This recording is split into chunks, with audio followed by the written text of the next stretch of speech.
दलित, गोर, गरीब, आदिवासी, शेतकरी, शेतमजूर, महिला, अल्पसंख्याक, ओबीसी, भटके, विमुक्त सगळ्यांना बसायला जागा आपल्या गाडीत आहे. आपली गाडी विकासाची गाडी आहे. सबका साथ सबका विकास म्हणत ही गाडी पुढे जाते. तिकडे काय परिस्थिती आहे? तिकडे राहुल गांधी गाडी तिकडे डब्बे नाहीच आहेत, सगळे इंजिनच आहेत. राहुल गांधी म्हणतात मी इंजिन आहे, शरद पवार म्हणतात मी इंजिन आहे, उद्धव ठाकरे म्हणतात मी इंजिन आहे, मुलायम सिंगाचा पोरगा म्हणतो मी इंजिन आहे, लालू प्रसादांचा पोरगा म्हणतो मी इंजिन आहे, स्टॅलिन म्हणतो मी इंजिन आहे, ममता बॅनर्जी म्हणते मी इंजिन आहे. तिथे डब्बे नाही, सगळे इंजिनच आहे. आणि बंधू भगिनींनो, इंजिन मध्ये बसण्याकरता सामान्य माणसाला जागा नसते. इंजिन मध्ये केवळ त्याचा ड्रायव्हर बसतो. या ठिकाणी आपण जर बघितलं, राहुल गांधींच्या इंजिन मध्ये फक्त सोनियाजी आणि प्रियंकाजी बसू शकतात. शरद पवारांच्या इंजिन मध्ये केवळ सुप्रिया सुळेंकरता जागा आहे. आणि उद्धवजींच्या इंजिन मध्ये केवळ आदित्य ठाकरेंकरता जागा आहे. तुमच्या करता जागा ही केवळ आणि केवळ मोदीजींच्या इंजिन मध्ये आहे. ज्यावेळेस कमळाचं बटन तुम्ही दाबाल त्यावेळी राणे साहेब रत्नागिरी सिंधुदुर्गची बोगी थेट मोदीजींच्या इंजिनला लावतील आणि रत्नागिरी सिंधुदुर्ग हे मोदीजींसोबत विकासाकडे जाईल. आणि म्हणून जेव्हा राणे साहेबांच्या कमळाचं बटन दाबतो तर मत राणे साहेबांना आणि मोदीजींना मिळतं. इतर कुठलंही बटन दाबलं की वोट राहुल गांधींना मिळतं. ज्याला मोदीजींना वोट द्यायचा आहे त्याला राणे साहेबांचं बटन दाबायचं आहे. ज्याला राहुल गांधींना वोट द्यायचा आहे त्यांनी इतर कोणाचंही बटन दाबायचं आहे. फैसला तुमचा आहे. बंधू भगिनींनो, गेल्या 10 वर्षामध्ये मोदीजींनी देश बदलला. 20 कोटी लोक कच्च्या घरात राहणारे पक्क्या घरात राहत आहेत. 50 कोटी लोक ज्यांच्या घरी गॅस नव्हता त्यांच्या घरी गॅस आलाय. 55 कोटी लोक ज्यांच्याकडे शौचालय नव्हतं त्यांच्याकडे शौचालय आलंय. 60 कोटी लोक ज्यांच्याकडे स्वातंत्र्याच्या 70 वर्षानंतरही शुद्ध पिण्याचं पाणी येत नव्हतं त्यांच्या घरी शुद्ध पिण्याचं पाणी आलंय. 55 कोटी लोक आयुष्यमान भारतच्या अंतर्गत 5 लाखापर्यंतचा मोफत उपचार आहे. जवळजवळ 60 कोटी आमचे तरुण असे आहेत की ज्यांना मुद्राच्या अंतर्गत 10 लाखापर्यंतचं लोन विना तारण आणि बिना गॅरंटीचं मिळालंय. पूर्वी जर एखादा तरुण बँकेमध्ये गेला, बँक म्हणायचं जमीन जुमला किंवा घर तारण ठेवायला असेल तर या, नाहीतर सरकारी अधिकारी तुमचा नातेवाईक असेल तर त्याची सही गॅरंटर म्हणून आणा. मोदीजींनी सांगितलं यांची गॅरंटी मी घेतो आणि जवळजवळ 60 कोटी लोकांना 10 लाखापर्यंतचं लोन मोदीजींनी दिलं. आणि याच्यामध्ये 31 कोटी महिला आणि मुली आहेत की ज्या आज आपल्या पायावर मोदीजींमध्ये उभ्या आहेत. आणि आता मोदीजींनी सांगितलं पुढच्या टर्म मध्ये 10 लाख नाही 20 लाखापर्यंतचं कर्ज बिना व्याजाचं आणि बिना गॅरंटीचं आमच्या तरुणांना देण्याचा निर्णय मोदीजींनी घेतलाय. आज आमच्या महिलांच्या बचत गटाचं एक मोठं आंदोलन मोदीजींनी सुरू केलं. 8 लाख कोटी रुपये 80 लाख बचत गट तयार केले. 8 लाख कोटी रुपये त्यांना दिले. आणि मोदीजींनी सांगितलं की आमच्या महिलांना पायावर उभं करायचं आहे. कारण एक पुरुष पायावर उभा राहतो तर पुरुषच पायावर उभा राहतो, पण महिला ज्यावेळेस पायावर उभ्या राहतात त्यावेळेस संपूर्ण परिवार पायावर उभा राहतो. आणि म्हणून महिलांना अधिकारिता देण्याचं काम हे मोदीजींनी या ठिकाणी केलंय. आणि आता एवढंच नाही आहे, आपल्याला कल्पना आहे आता आमच्या मंचावर महिला कमी दिसत आहेत, पण 2026 नंतर हे चालणार नाही आहे. अर्धा मंच महिलांना द्यायचा आहे. कारण मोदीजींनी आता कायदा केलाय 2026 नंतरच्या विधानसभेच्या निवडणुकीत 33% महिला आमदार होणार आहेत आणि 33% महिला खासदार होणार आहेत. त्यामुळे महिलांचा विशेष आशीर्वाद हा मोदीजींच्या पाठीशी आहे. समाजातल्या प्रत्येक घटकाला घेऊन मोदीजी पुढे चालले आहेत. आज आपण पाहू शकतो शेतकऱ्यांकरता शेतकरी सन्मान योजना मोदीजींनी सुरू केली. मोदीजींनी 6,000 रुपये दिले तर राज्यांनीही 6,000 रुपये दिले. आज आमच्या शेतकऱ्यांकरता फसल बीमा योजना असेल, भंडारणाची योजना असेल, शेतमालावर प्रक्रियेची योजना असेल, वेगवेगळ्या योजनांच्या माध्यमातून शेतकऱ्याला सुजलाम सुफलाम कसं करता येईल हा प्रयत्न मोदीजींनी केला. आणि एवढंच नाही तर आपल्या महाराष्ट्राला सिंचनाकरता जवळजवळ 26,000 कोटी रुपये माननीय मोदीजींनी दिले. आणि एक प्रकारे महाराष्ट्राचं चित्र बदलण्याचं काम हे मोदीजींच्या माध्यमातून होत आहे. बंधू भगिनींना एवढंच नाही, समाजातल्या प्रत्येक घटकाचा विचार मोदीजींनी केला. आमचे जे 12 बलुतेदार आहेत, आमचे जे पारंपरिक व्यावसायिक आहेत, यांच्याकरता विश्वकर्मासारखी योजना आणली आणि या 12 बलुतेदारांना त्या ठिकाणी सर्व प्रकारची मदत करून त्यांच्या व्यवसायात आधुनिकता आणून त्यांच्या पुढच्या पिढीला त्या ठिकाणी तंत्रज्ञान देऊन आणि जास्तीत जास्त त्यांना वित्त पुरवठा करून त्यांचा व्यवसाय कसा बळकट करता येईल हा प्रयत्न मोदीजींनी केला. आज आमच्या आदिवासी समाजाकरता 24,000 कोटी रुपयाची योजना मोदीजींनी आणली आणि त्या माध्यमातून आदिवासी पाडे असतील, तांडे असतील, तिथलं चित्र बदलण्याचं काम हे मोदीजींनी केलं. आज आपण पाहू शकतो, आताच उदय सामंत सांगत होते की या ठिकाणी आपला महाराष्ट्र हा इन्व्हेस्टमेंट मध्ये पहिल्या क्रमांकावर आला आणि केवळ पहिल्या क्रमांकावर नाही आला तर आपल्या नंतरचे जे 3 राज्य आहेत त्या 3 राज्यांची टोटल एकत्रित केली तरी त्यापेक्षा जास्त इन्व्हेस्टमेंट आपल्या महाराष्ट्रामध्ये या ठिकाणी आली. कारण लोकांना हे माहिती आहे की महाराष्ट्रातलं सरकार मोदीजींसोबतचं सरकार आहे. हे सरकार अडवणूक करणारं सरकार नाही आहे, हे लुटणारं सरकार नाही आहे, हे वसुली करणारं सरकार नाही आहे. 2.5 वर्ष त्यांनी वसुली सरकार पाहिलं आणि म्हणून आज इतक्या मोठ्या प्रमाणात इन्व्हेस्टमेंट येत आहेत. आणि मला खरोखर आनंद वाटतो सांगताना, आज ज्यावेळेस उदय आपण अनेकांशी चर्चा करतो, कोकणामध्ये देखील किती मोठ्या प्रमाणात आज इंडस्ट्रीला यायचं आहे, उद्योगांना यायचं आहे, व्यवसायांना यायचं आहे. एक लोकांचा विचार बदलतोय. हा का बदलतोय याचं कारण आहे या देशामध्ये एक मजबूत सरकार आहे. बंधू भगिनींनो, कोविड नंतर परिस्थिती देशाची नाही जगाची बदलली आणि जगामध्ये पूर्वीच्या काळामध्ये लोक विशेषतः सगळे पश्चिमी देश चीनचा उपयोग फॅक्टरी सारखा करायचे. जगाच्या उत्पादनाच्या 30% उत्पादन एकटा चीन करायचा. पण कोविड नंतर जगाच्या लक्षात आलं आता चीनवर भरोसा ठेवता येणार नाही आणि आता जगाची आशा एकच आहे. जगाला वाटतं पुढची फॅक्टरी ऑफ वर्ल्ड केवळ आणि केवळ भारत होऊ शकतो, कारण भारताजवळ मोदीजींसारखं मजबूत नेतृत्व आहे. आणि म्हणून आज मोठ्या प्रमाणात गुंतवणूक येते त्यामुळे रोजगाराची निर्मिती होते आहे. आमच्या तरुणाईच्या हाताला काम मिळत आहे. आज स्टार्टअप सारख्या नवीन इकोसिस्टीमच्या माध्यमातून 1 लाखापेक्षा जास्त स्टार्टअप आपल्याकडे तयार झाले. आपल्या महाराष्ट्रामध्ये 20,000 पेक्षा जास्त स्टार्टअप तयार झाले आणि त्यातनं मोठ्या प्रमाणात आज आपल्या हाताला काम मिळत आहे, रोजगार मिळतोय. आणि बंधू भगिनींनो, मला निश्चितपणे या ठिकाणी सांगायचं आहे, नारायणराव राणे साहेब हे कुठेही असो जगाच्या पाठीवर, त्यांच्या डोळ्यासमोर नेहमी कोकण असतं, त्यांच्या मनामध्ये नेहमी कोकण असतं. जगात कुठेही गेले तरी कोकणात मला काय करता येईल हे त्यांच्या मनामध्ये असतं. खरा कोकणाचा सुपुत्र म्हणून राणे साहेब जर आज मोदीजींसोबत त्या ठिकाणी पुन्हा गेले, मला विश्वास आहे आज इतक्या मोठ्या प्रमाणात येणारी इन्व्हेस्टमेंट राणे साहेब मोदीजींना मागून कोकणामध्ये देखील आणतील आणि या कोकणाचं चित्र देखील मोठ्या प्रमाणात आपल्याला बदललेलं दिसेल. बंधू भगिनींनो, मोदीजींनी भारताची अर्थव्यवस्था 11व्या क्रमांकावरून 5व्या क्रमांकावर आणली. केवळ क्रमांक बदलला असं नाहीये. 2013 साली इंटरनॅशनल मॉनिटरी फंडाने सांगितलं होतं जगातल्या 5 अर्थव्यवस्था कोलमडणार, जगातल्या 5 अर्थव्यवस्था कर्जबाजारी होणार, दिवाळखोर होणार आणि त्या 5 मध्ये त्यांनी भारताचं नाव दिलं होतं. 10 वर्षात मोदीजींनी ही किमया केली की मागच्या वर्षी 2023 साली त्याच इंटरनॅशनल मॉनिटरी फंडाने एक त्या ठिकाणी अहवाल दिला आणि अहवालामध्ये सांगितलं जगातली सगळ्यात वेगानं विकसित होणारी अर्थव्यवस्था ही भारताची अर्थव्यवस्था आहे आणि जगाचा ब्राईट स्पॉट हा भारत आहे. इतक्या मोठ्या प्रमाणात भारतामध्ये हे परिवर्तन मोदीजींनी करून दाखवलं. मला एकाने विचारलं, भाऊ 5वी अर्थव्यवस्था झाली, छान झालं, आता 3री होणार, त्याही पेक्षा चांगलं, पण मला काय मिळणार? मी त्याला उत्तर दिलं. मी त्याला सांगितलं तुझा प्रश्न बरोबर आहे, पण मी म्हटलं मित्रा, अर्थव्यवस्था जेव्हा मोठी होते तेव्हा संधी निर्माण होते. अर्थव्यवस्था मोठी होते ती रोजगाराची निर्मिती करते.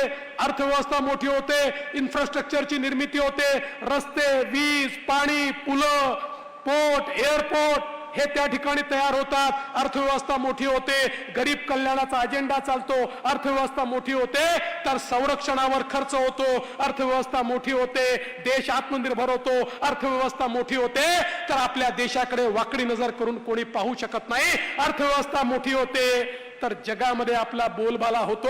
आणि आज तेच आपण पाहतोय, जगाच्या पाठीवर ज्या प्रकारे मोदीजींनी या भारताला सन्मानाचं स्थान मिळवून दिलं, बंधू भगिनींनो, आज भारताचे पंतप्रधान जगाच्या पाठीवर कुठेही गेले तरी लोक अमेरिकेच्या राष्ट्रपतीकडे आकृष्ट होत नाही, भारताच्या प्रधानमंत्र्यांकडे आकृष्ट होतात. ही ताकद आज मोदीजींनी तयार केली. आपण बघा, संरक्षणाच्या दृष्टीनं या भारताला मोदीजींनी किती मजबूत केलं. पूर्वी मुंबईला बॉम्बस्फोट व्हायचे तर आमचं सरकार अमेरिकेकडे रडत जायचं, पाकिस्तान आमच्याकडे बॉम्बस्फोट करतो, तुम्ही त्याला रागवा. आता तो भारत राहिला नाही. ज्यावेळी पाकिस्तानने आगळीक केली, मोदीजींनी सर्जिकल स्ट्राईक केला, मोदीजींनी एअर स्ट्राईक केला, घुसून त्या ठिकाणी मारलं. मला सांगा, 2019 नंतर पाकिस्तानची हिंमत झाली का भारतामध्ये बॉम्बस्फोट करण्याची? एक तरी बॉम्बस्फोट भारतामध्ये केला का? अरे 370 कलम हटवलं, म्हणत होते खून की नदियां बहेंगी, अरे खून की नदियां सोडा, एक दगड मारण्याची हिंमत कोणाची झाली नाही. असा मजबूत भारत आज मोदीजींनी तयार केलाय. आणि या भारताने 7000 किलोमीटर दूर एखाद्या शत्रूचं टार्गेट असेल तिथे जाणारं क्षेपणास्त्र तयार केलं. आता भारताजवळ असं मिसाईल आहे, 7000 किलोमीटर दूर कुठेही लपलेला शत्रू असेल, त्याचं टार्गेट असेल, थेट त्या ठिकाणी जाऊन टार्गेट उद्ध्वस्त करण्याची ताकद जी केवळ अमेरिका आणि रशियाकडे होती, जी चीनकडे देखील नव्हती, ती ताकद आज भारताकडे आहे. हे मोदीजींनी या ठिकाणी करून दाखवलाय. बंधू भगिनींनो, ही गल्लीची निवडणूक नाही आहे, ही दिल्लीची निवडणूक आहे. या देशाला कसा नेता पाहिजे ते निवडण्याची निवडणूक आहे. माझा तुम्हाला सवाल आहे, अरे कोविडचा तो काळ आठवा, ज्या कोविडच्या काळामध्ये आपल्या नातेवाईकाकडे जाण्याची चोरी होती, ज्या कोविडच्या काळामध्ये मौत मिट्टीला देखील आपण जाऊ शकत नव्हतो आणि जग म्हणायचं भारतामध्ये 40-50 कोटी लोक मरून जातील. अरे किड्या मुंग्यासारखी लोक मरत होती आणि त्यावेळी जगात केवळ 3-4 देशांकडे लस होती. त्या देशांना वाटायचं भारत येईल, आमच्या पुढे भीक मागेल, आम्हाला लस द्या, आम्हाला लस द्या, मग भारतावर उपकार करू. पण मोदीजींना माहिती होतं हे देश आपल्याला लस देणार नाहीत, हे आधी त्यांच्या लोकांना देतील. मोदीजींनी शास्त्रज्ञ एकत्र केले, त्यांना रिसोर्सेस दिले आणि जगातला 4था देश भारत झाला ज्यांनी स्वतःची लस तयार केली आणि 140 कोटी भारतीयांना 2 वेळा लस टोचण्याचं काम हे मोदीजींनी केलं. कोणालाही एक पैसा लागला नाही. बंधू भगिनींनो, तुम्ही सगळ्यांनी बघितलं, आज आपण या ठिकाणी जिवंत आहोत आणि बसलो आहोत कारण मोदीजींनी आपल्याला 2 लसी त्या ठिकाणी टोचल्या. मी तर असं म्हणेन, अरे बाकी गोष्टी सोडा, जान है तो जहान है. आज जिवंत आहोत तर मोदीजींमुळे, आणि म्हणून मोदीजींना धन्यवाद देण्याची हीच खरी वेळ आहे, त्यांना आशीर्वाद देण्याची हीच खरी वेळ आहे. बंधू भगिनींनो, या निवडणुकीमध्ये खऱ्या अर्थानं देशाचं नेतृत्व सक्षमपणे मोदीजींच्या हातात देण्याकरता कोकणाचा सुपुत्र माजी मुख्यमंत्री नारायणराव राणेजी हे या ठिकाणी मैदानात आहेत. एकीकडे राणेजी, दुसरीकडे मोदीजी, हे कॉम्बिनेशन या कोकणाच्या विकासाचं कॉम्बिनेशन आहे. आणि म्हणून आपल्याला विनंती आहे, आपण मतदान केंद्रावर जा, कमळाचं बटन दाबा. कमळाचं बटन दाबलं की मत राणेजींनाही मिळेल आणि मत मोदीजींनाही मिळेल. यावेळेचं मतदान हे भाजपा करता नाही आहे, यावेळेचं मतदान हे भारता करता आहे. भारताला सर्वोच्च पदावर नेण्याकरता मतदान करा, एवढीच विनंती करतो आणि माझं बोलणं संपवतो. धन्यवाद. जय हिंद, जय महाराष्ट्र. सिंधुदुर्ग मतदारसंघाचे आपले लाडके कोकणचे नेते आदरणीय दादांच्या प्रचारासाठी महाराष्ट्राचे उपमुख्यमंत्री आणि महाराष्ट्राचे लाडके नेते देवेंद्रजी फडणवीस साहेब आलेले, त्यांचे खूप खूप आभार. त्याचबरोबर रवींद्रजी चव्हाण साहेब, उदयजी सावंत साहेब, दीपकजी केसरकर साहेब. रिपाई, पिरिपा, रासपा वेगवेगळ्या पक्षांची युती अशी एक महायुती माननीय मोदीजींच्या नेतृत्वात आपल्याला पाहायला मिळते. आणि दुसरीकडे कोण आहे? राहुल गांधी आहे. राहुल गांधींच्या नेतृत्वात 26 पक्षांची एक खिचडी आपल्याला पाहायला मिळते. हे दोनच पर्याय आहे, बाकी कुठला पर्याय नाहीच आहे. म्हणजे काल परवा मला पाहायला मिळालं की शरद पवार साहेबांनी त्यांच्या पक्षाचा जाहीरनामा घोषित केला. आता ते 10 सीटा लढवत आहेत. एकूण 542 मध्ये 10 आणि त्यांचा जाहीरनामा चालणार थोडी आहे. जाहीरनामा राहुल गांधींचा चालणार आहे, कारण त्यांचे नेते ते आहेत. काल उद्धवजींनी जाहीरनामा घोषित केला. अर्थात उद्धवजींनी जाहीरनामा हातात घेतला आणि तो खालीच पडला. जाहीरनामाही घोषित व्हायला तयार नव्हता, पण काही हरकत नाही. त्यामुळे दुसरा पर्याय हा केवळ राहुल गांधी. ही लढाई ही दोन उमेदवारांमधली नाही आहे. ही लढाई एकीकडे नरेंद्र मोदीजी आणि दुसरीकडे राहुल गांधी यांच्यातली ही लढाई आहे. आणि आपण बघा आपली महायुती कशी आहे. मोदीजींचं भक्कम आणि पॉवरफुल इंजिन आहे. त्या इंजिन सोबत वेगवेगळ्या पक्षांचे डबे लागले आहेत आणि या डब्यांमध्ये दीन दलित गोर गरीब आदिवासी शेतकरी शेतमजूर महिला अल्पसंख्याक ओबीसी भटके विमुक्त सगळ्यांना बसायला जागा आपल्या गाडीत आहे. आपली गाडी विकासाची गाडी आहे. सबका साथ सबका विकास म्हणत ही गाडी पुढे जाते. तिकडे काय परिस्थिती आहे? तिकडे राहुल गांधी गाडी तिकडे डब्बे नाहीच आहेत, सगळे इंजिनच आहेत. राहुल गांधी म्हणतात मी इंजिन आहे, शरद पवार म्हणतात मी इंजिन आहे, उद्धव ठाकरे म्हणतात मी इंजिन आहे, मुलायम सिंगाचा पोरगा म्हणतो मी इंजिन आहे, लालू प्रसादांचा पोरगा म्हणतो मी इंजिन आहे, स्टॅलिन म्हणतो मी इंजिन आहे, ममता बॅनर्जी म्हणते मी इंजिन आहे. तिथे डब्बे नाही, सगळे इंजिनच आहे. आणि बंधू भगिनींनो, इंजिन मध्ये बसण्याकरता सामान्य माणसाला जागा नसते. इंजिन मध्ये केवळ त्याचा ड्रायव्हर बसतो. या ठिकाणी आपण जर बघितलं, राहुल गांधींच्या इंजिन मध्ये फक्त सोनियाजी आणि प्रियंकाजी बसू शकतात. शरद पवारांच्या इंजिन मध्ये केवळ सुप्रिया सुळेंकरता जागा आहे आणि उद्धवजींच्या इंजिन मध्ये केवळ आदित्य ठाकरेंकरता जागा आहे. तुमच्या करता जागा ही केवळ आणि केवळ मोदीजींच्या इंजिन मध्ये आहे. ज्यावेळेस कमळाचं बटन तुम्ही दाबाल त्यावेळी राणे साहेब रत्नागिरी सिंधुदुर्गची बोगी थेट मोदीजींच्या इंजिनला लावतील आणि रत्नागिरी सिंधुदुर्ग हे मोदीजींसोबत विकासाकडे जाईल. आणि म्हणून जेव्हा राणे साहेबांच्या कमळाचं बटन दाबतो तर मत राणे साहेबांना आणि मोदीजींना मिळतं. इतर कुठलंही बटन दाबलं की वोट राहुल गांधींना मिळतं. ज्याला मोदीजींना वोट द्यायचा आहे त्याला राणे साहेबांचं बटन दाबायचं आहे, ज्याला राहुल गांधींना वोट द्यायचा आहे त्यांनी इतर कोणाचंही बटन दाबायचं आहे. फैसला तुमचा आहे. बंधू भगिनींनो, गेल्या 10 वर्षामध्ये मोदीजींनी देश बदलला. 20 कोटी लोक कच्च्या घरात राहणारे पक्क्या घरात राहत आहेत. 50 कोटी लोक ज्यांच्या घरी गॅस नव्हता त्यांच्या घरी गॅस आलाय. 55 कोटी लोक ज्यांच्याकडे शौचालय नव्हतं त्यांच्याकडे शौचालय आलंय. 60 कोटी लोक ज्यांच्याकडे स्वातंत्र्याच्या 70 वर्षानंतरही शुद्ध पिण्याचं पाणी येत नव्हतं त्यांच्या घरी शुद्ध पिण्याचं पाणी आलंय. 55 कोटी लोक आयुष्यमान भारतच्या अंतर्गत 5 लाखापर्यंतचा मोफत उपचार आहे. जवळजवळ 60 कोटी आमचे तरुण असे आहेत की ज्यांना मुद्राच्या अंतर्गत 10 लाखापर्यंतचं लोन विना तारण आणि बिना गॅरंटीचं मिळालंय. पूर्वी जर एखादा तरुण बँकेमध्ये गेला, बँक म्हणायचं जमीन जुमला किंवा घर तारण ठेवायला असेल तर या, नाहीतर सरकारी अधिकारी तुमचा नातेवाईक असेल तर त्याची सही गॅरंटर म्हणून आणा. मोदीजींनी सांगितलं यांची गॅरंटी मी घेतो आणि जवळजवळ 60 कोटी लोकांना 10 लाखापर्यंतचं लोन मोदीजींनी दिलं. आणि याच्यामध्ये 31 कोटी महिला आणि मुली आहेत की ज्या आज आपल्या पायावर मोदीजींमध्ये उभ्या आहेत. आणि आता मोदीजींनी सांगितलं पुढच्या टर्म मध्ये 10 लाख नाही 20 लाखापर्यंतचं कर्ज बिना व्याजाचं आणि बिना गॅरंटीचं आमच्या तरुणांना देण्याचा निर्णय मोदीजींनी घेतलाय. आज आमच्या महिलांच्या बचत गटाचं एक मोठं आंदोलन मोदीजींनी सुरू केलं. 8 लाख कोटी रुपये 80 लाख बचत गट तयार केले. 8 लाख कोटी रुपये त्यांना दिले आणि मोदीजींनी सांगितलं की आमच्या महिलांना पायावर उभं करायचं आहे, कारण एक पुरुष पायावर उभा राहतो तर पुरुषच पायावर उभा राहतो, पण महिला ज्यावेळेस पायावर उभ्या राहतात त्यावेळेस संपूर्ण परिवार पायावर उभा राहतो. आणि म्हणून महिलांना अधिकारिता देण्याचं काम हे मोदीजींनी या ठिकाणी केलं आहे.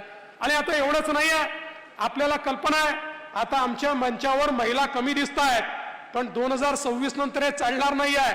अर्धा मंच महिलांना द्यायचा आहे, कारण मोदीजींनी आता कायदा केलाय 2026 नंतरच्या विधानसभेच्या निवडणुकीत 33% महिला आमदार होणार आहेत आणि 33% महिला खासदार होणार आहेत. त्यामुळे महिलांचा विशेष आशीर्वाद हा मोदीजींच्या पाठीशी आहे. समाजातल्या प्रत्येक घटकाला घेऊन मोदीजी पुढे चालले आहेत. आज आपण पाहू शकतो शेतकऱ्यांकरता शेतकरी सन्मान योजना मोदीजींनी सुरू केली. मोदीजींनी 6,000 रुपये दिले तर राज्यांनीही 6,000 रुपये दिले. आज आमच्या शेतकऱ्यांकरता फसल बीमा योजना असेल, भंडारणाची योजना असेल, शेतमालावर प्रक्रियेची योजना असेल, वेगवेगळ्या योजनांच्या माध्यमातून शेतकऱ्याला सुजलाम सुफलाम कसं करता येईल हा प्रयत्न मोदीजींनी केला. आणि एवढंच नाही तर आपल्या महाराष्ट्राला सिंचनाकरता जवळजवळ 26,000 कोटी रुपये माननीय मोदीजींनी दिले. आणि एक प्रकारे महाराष्ट्राचं चित्र बदलण्याचं काम हे मोदीजींच्या माध्यमातून होत आहे. बंधू भगिनींनो, एवढंच नाही, समाजातल्या प्रत्येक घटकाचा विचार मोदीजींनी केला. आमचे जे 12 बलुतेदार आहेत, आमचे जे पारंपरिक व्यावसायिक आहेत, यांच्याकरता विश्वकर्मासारखी योजना आणली आणि या 12 बलुतेदारांना त्या ठिकाणी सर्व प्रकारची मदत करून त्यांच्या व्यवसायात आधुनिकता आणून त्यांच्या पुढच्या पिढीला त्या ठिकाणी तंत्रज्ञान देऊन आणि जास्तीत जास्त त्यांना वित्त पुरवठा करून त्यांचा व्यवसाय कसा बळकट करता येईल हा प्रयत्न मोदीजींनी केला. आज आमच्या आदिवासी समाजाकरता 24,000 कोटी रुपयाची योजना मोदीजींनी आणली आणि त्या माध्यमातून आदिवासी पाडे असतील, तांडे असतील, तिथलं चित्र बदलण्याचं काम हे मोदीजींनी केलं. आज आपण पाहू शकतो, आताच उदय सामंत सांगत होते की या ठिकाणी आपला महाराष्ट्र हा इन्व्हेस्टमेंट मध्ये पहिल्या क्रमांकावर आला.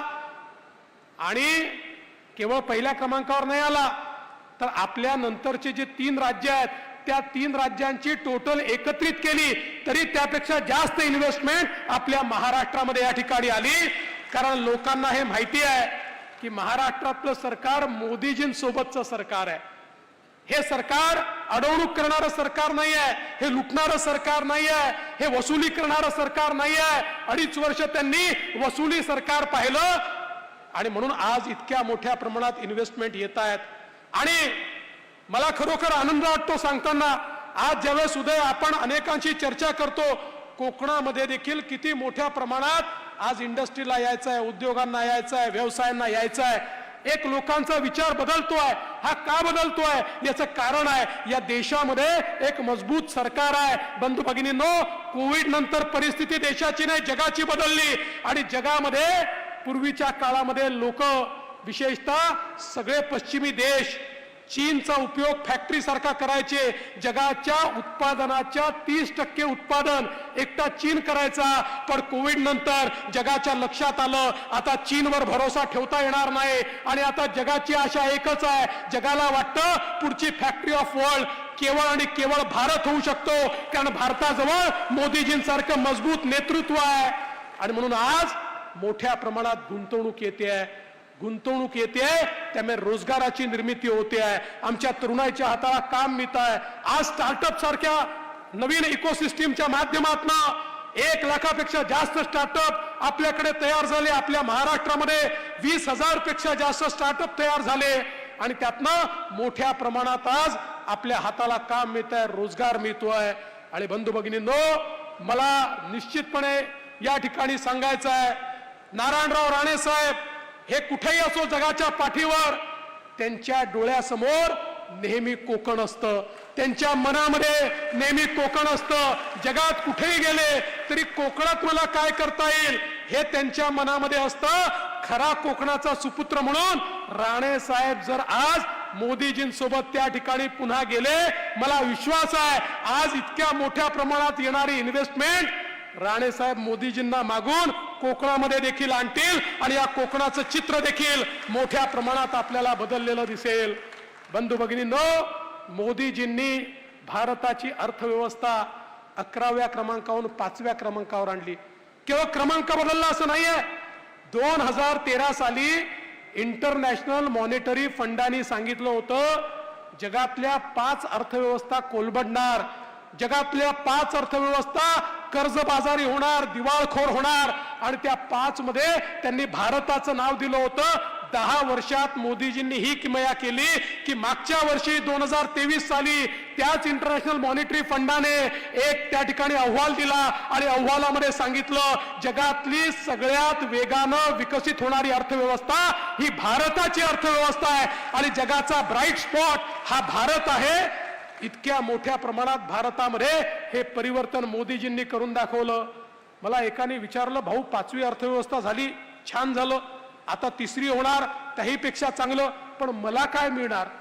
मी त्याला उत्तर दिलं, मी त्याला सांगितलं तुझा प्रश्न बरोबर आहे, पण मी म्हटलं मित्रा, अर्थव्यवस्था जेव्हा मोठी होते तेव्हा संधी निर्माण होते. अर्थव्यवस्था मोठी होते ती रोजगाराची निर्मिती करते. अर्थव्यवस्था मोठी होते इन्फ्रास्ट्रक्चरची निर्मिती होते. रस्ते, वीज, पाणी, पुलं, पोर्ट, एअरपोर्ट हे त्या ठिकाणी तयार होतात. अर्थव्यवस्था मोठी होते, गरीब कल्याणाचा अजेंडा चालतो. अर्थव्यवस्था मोठी होते तर संरक्षणावर खर्च होतो. अर्थव्यवस्था मोठी होते, देश आत्मनिर्भर होतो. अर्थव्यवस्था मोठी होते तर आपल्या देशाकडे वाकडी नजर करून कोणी पाहू शकत नाही. अर्थव्यवस्था मोठी होते तर जगामध्ये आपला बोलबाला होतो. आणि आज तेच आपण पाहतोय, जगाच्या पाठीवर ज्या प्रकारे मोदीजींनी या भारताला सन्मानाचं स्थान मिळवून दिलं. बंधू भगिनींनो, आज भारताचे पंतप्रधान जगाच्या पाठीवर कुठेही गेले तरी लोक अमेरिकेच्या राष्ट्रपतीकडे आकृष्ट होत नाही, भारताच्या प्रधानमंत्र्यांकडे आकृष्ट होतात. ही ताकद आज मोदीजींनी तयार केली. आपण बघा, संरक्षणाच्या दृष्टीनं या भारताला मोदीजींनी किती मजबूत केलं. पूर्वी मुंबईला बॉम्बस्फोट व्हायचे तर आमचं सरकार अमेरिकेकडे रडत जायचं, पाकिस्तान आमच्याकडे बॉम्बस्फोट करतो, तुम्ही त्याला रागवा. आता तो भारत राहिला नाही. ज्यावेळी पाकिस्तानने आगळीक केली, मोदीजींनी सर्जिकल स्ट्राईक केला, मोदीजींनी एअर स्ट्राईक केला, घुसून त्या ठिकाणी मारलं. मला सांगा, 2019 नंतर पाकिस्तानची हिंमत झाली का भारतामध्ये बॉम्बस्फोट करण्याची? एक तरी बॉम्बस्फोट भारतामध्ये केला का? अरे 370 कलम हटवलं, म्हणत होते खून की नदियां बहेंगी. अरे खून की नदियां सोडा, एक दगड मारण्याची हिंमत कोणाची झाली नाही. असा मजबूत भारत आज मोदीजींनी तयार केला. आणि या भारताने 7000 किलोमीटर दूर एखाद्या शत्रूचं टार्गेट असेल तिथे जाणारं क्षेपणास्त्र तयार केलं. आता भारताजवळ असं मिसाईल आहे, 7000 किलोमीटर दूर कुठेही लपलेला शत्रू असेल, त्याचं टार्गेट असेल, थेट त्या ठिकाणी जाऊन टार्गेट उद्ध्वस्त करण्याची ताकद जी केवळ अमेरिका आणि रशियाकडे होती, जी चीनकडे देखील नव्हती, ती ताकद आज भारताकडे आहे. हे मोदीजींनी या ठिकाणी करून दाखवलाय. बंधू भगिनींनो, ही गल्लीची निवडणूक नाहीये, ही दिल्लीची निवडणूक आहे. या देशाला कसा नेता पाहिजे ते निवडण्याची निवडणूक आहे. माझा तुम्हाला सवाल आहे, अरे कोविडचा तो काळ आठवा, ज्या कोविडच्या काळामध्ये आपल्या नातेवाईकाकडे जाण्याची चोरी होती, ज्या कोविडच्या काळामध्ये मौत मिट्टीला देखील आपण जाऊ शकत नव्हतो आणि जग म्हणायचं भारतामध्ये 40-50 कोटी लोक मरून जातील. अरे किड्या मुंग्यासारखी लोक मरत होती आणि त्यावेळी जगात केवळ 3-4 देशांकडे लस होती. त्या देशांना वाटायचं भारत येईल, आमच्या पुढे भीक मागेल, आम्हाला लस द्या, आम्हाला लस द्या, मग भारतावर उपकार करू. पण मोदीजींना माहिती होतं हे देश आपल्याला लस देणार नाहीत, हे आधी त्यांच्या लोकांना देतील. मोदीजींनी शास्त्रज्ञ एकत्रित केले, त्यांना रिसोर्सेस दिले आणि जगातला 4था देश भारत झाला ज्यांनी स्वतःची लस तयार केली आणि 140 कोटी भारतीयांना 2 वेळा लस टोचण्याचं काम हे मोदीजींनी केलं. कोणालाही एक पैसा लागला नाही. बंधू भगिनींनो, तुम्ही सगळ्यांनी बघितलं, आज आपण या ठिकाणी जिवंत आहोत आणि बसलो आहोत कारण मोदीजींनी आपल्याला 2 लसी त्या ठिकाणी टोचल्या.